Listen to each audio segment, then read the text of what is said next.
Black topping हो रही है रोड के ऊपर, लेकिन 2 नंबरी काम हो रहा है, हम इसको यही बोल सकते हैं। तो वही चीज़ है ना कि बारिश के बाद जो डेवलपमेंट है वो बह जाती है, एक कारण है। नहीं, ये अपना गलत अभी आंसर दिया सर। ये तो जो इनका मन करता है उस तरीके से चल पड़ते हैं। बिलावर से लेके जो कटली तक का रोड है उसकी बुरी कंडीशन है, और जाना क्या किस मुंह से जाएंगे, क्योंकि बार बार इलेक्शंस हुई हैं और इलेक्शंस में प्रॉमिसेस किए गए हैं कि हम ब्लैक टॉपिंग करवाएंगे, तो वो तो काम हुआ नहीं है ना। तो ये आपको नहीं लगता कि बड़ी शर्म की बात है कि हमारे जो यहाँ के एमएलए हैं उनको भी कम से कम इसके ऊपर स्ट्रिक्ट एक्शन लेना चाहिए? लेकिन उनका एक दायित्व बनता है, एक फर्ज बनता है कि मैं जिस कॉन्स्टिट्यूंसी से इलेक्शन लड़के गया हूँ, जिन लोगों ने मेरे को वोट कराया, तो उनके साथ मैं विश्वासघात ना करूँ। इससे अच्छा तो बनाओ ही ना वो चीज़, जो पैसा आप गलत इस्तेमाल कर रहे हो उससे अच्छा करो ही ना, किसी और पर्पज़ के लिए पैसे को यूटिलाइज़ करो।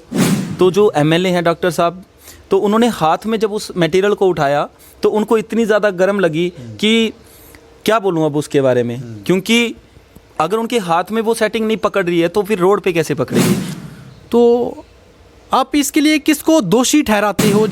अब इसमें तो मेन जिम्मेवार कौन है? हमारी एडमिनिस्ट्रेशन है, क्योंकि उसी ने तो बिल पास करने हैं ना। अब सरकार यहाँ पे आके थोड़ी ना निरीक्षण करेगी कि मैं काम कैसा हो रहा है कैसा नहीं हो रहा है, ये रिस्पॉन्सिबिलिटी किसकी? एडमिनिस्ट्रेशन की है, क्योंकि उन्होंने बिल वगैरह पास करने हैं उनके। तो उनको क्यों नहीं वार्न किया जाता ठेकेदारों को कि आप प्रॉपर से हाई क्वालिटी का मटेरियल यूज़ करो? कि आपने देखा होगा कि जो तारकोल रहती है उसकी जो प्रॉपर्टीज़ रहती है वो कैसी रहती है, और पानी लगने से वो बिल्कुल हल्के में हो जाती है, निकल जाती है बाहर जब उसको प्रॉपर से सेटिंग नहीं हुई हो। तो इसके पीछे का जिम्मेवार कौन है? जनता जिम्मेवार नहीं है, क्योंकि जनता को काम चाहिए, ठीक है। तो उनके हिसाब से तो पढ़ रहे हैं ना कि ब्लैक टॉपिंग हो रही है, हाँ काम हो रहा है, और उसके बाद सरकार ने वो काम रखवाया हुआ है। तो सरकार की वो रिस्पॉन्सिबिलिटी बनती है कि जो एडमिनिस्ट्रेशन है उनके ऊपर नकेल कसी जाए कि आप काम कैसे करवा रहे हो, क्योंकि फिर बिल पास होते हैं, जो डेवलपमेंट के लिए पैसा लगाया गया है वो प्रॉपर से यूटिलाइज नहीं होते, तो इससे बहुत ज़्यादा मुश्किलात का सामना करना पड़ता है। क्योंकि हर साल या हर रोज़ वहाँ पर ब्लैक टॉपिंग थोड़ी ना होगी, अभी करवाई गई है, उसके बाद एक टाइम पीरियड रहता है 5 या 10 साल, उसके बाद ब्लैक टॉपिंग फिर से करवाने की कोशिश की जाती है, लेकिन वो 1-2 दिन तक ही रहेगी या 1 मंथ तक रहेगी, या बारिश पड़ने से वो सारी बह जाएगी, तो उसका क्या बेनिफिट होगा? हम ये बोल सकते हैं कि अगर डॉक्टर साहब ये कर रहे हैं, लोगों के बीच में जा रहे हैं, और तो और बग्गन में आकर देखो जो कि हमारी बिलावर कॉन्स्टिट्यूंसी में आती है, वहाँ पे उन्होंने इस मुद्दे को उठाया, लोगों के सामने दिखाया कि एक्चुअल में हो क्या रहा है आपकी कॉन्स्टिट्यूंसी में। तो ये आपको नहीं लगता कि बड़ी शर्म की बात है कि हमारे जो यहाँ के एमएलए हैं उनको भी कम से कम इसके ऊपर स्ट्रिक्ट एक्शन लेना चाहिए? अभी तक भी उनकी कोई भी वीडियो, कोई भी उनका स्टेटमेंट इसके ऊपर सामने नहीं आई है, तो वो इस टाइम हमारे एमएलए कहाँ हैं सर? लेकिन उनका एक दायित्व बनता है, एक फर्ज बनता है कि मैं जिस कॉन्स्टिट्यूंसी से इलेक्शन लड़के गया हूँ, जिन लोगों ने मेरे को वोट कराया, तो उनके साथ मैं विश्वासघात ना करूँ, ठीक है। हम कहने उनकी देख रेख में होना चाहिए ना काम, उनकी देख रेख में काम होना चाहिए। अगर कोई काम प्रॉपर से नहीं हो रहा है तो उन तक लोगों ने बात पहुँचानी चाहिए थी, और मेरे को लगता है कि शायद हो सकता है कि लोगों ने वो चीज़ नहीं उनके साथ शेयर की होगी। और दूसरी चीज़ ये भी है कि वीडियो में सर देखने को आ रहा है कि जो हमारे बग्गन के सरपंच हैं सुरेंद्र सिंह जी, तो वो भी साइड से बोले जा रहे हैं कि इन्होंने हमें तक इन्फॉर्मेशन नहीं दी।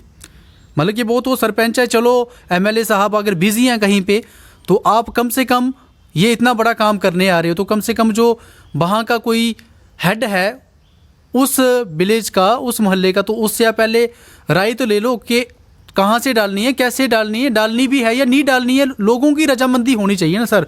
तो ये तो जो इनका मन करता है उस तरीके से चल पड़ते हैं। तो आप क्या बोलना चाहोगे इसके? देखिए, इसके लिए लोगों के साथ सलाह मशवरा करना तो बहुत ज़रूरी था। अगर नहीं करा है सलाह मशवरा तो इसीलिए कराया गया है क्योंकि 2 नंबरी का काम करवाना है।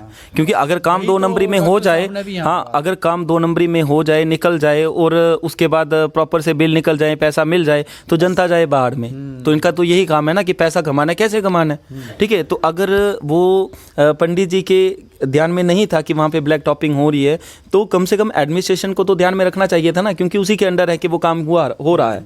तो उनको प्रॉपर से निगरानी करनी चाहिए कि कितना मटेरियल कहाँ यूज़ हो रहा है, प्रॉपर निरीक्षण करना चाहिए।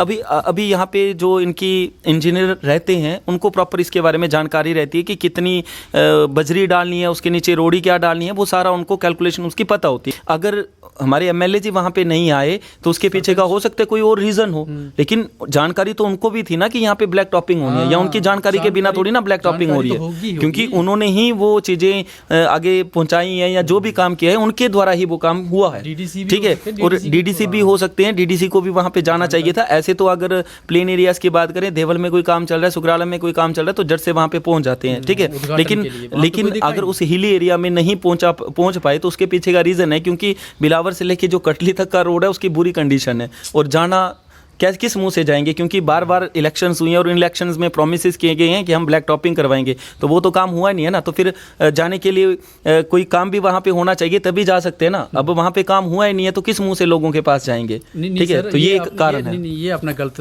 अभी आंसर दिया सर आपने। ये जो बोला है कि वो किस मुंह से जाएंगे, तो अब इसमें तो मुझे लगता है कि इनका कसूर कोई नहीं है, क्योंकि पिछले 5 सालों में आपको पता एलजी का शासन रहा है यहाँ पे, तो इसमें तो किसी भी पार्टी की इन्वॉल्वमेंट हम नहीं बोल सकते हैं। इसमें जो गलती है वो तो सारी की सारी अब एलजी प्रशासन की है। नहीं सर, डीडीसी तो जा सकते थे ना। हाँ वो मैं उनके लिए बोल रहा हूँ, मैं एमएलए के लिए थोड़ी ना बोल रहा हूँ, क्योंकि डीडीसी वहाँ पे जा सकते थे।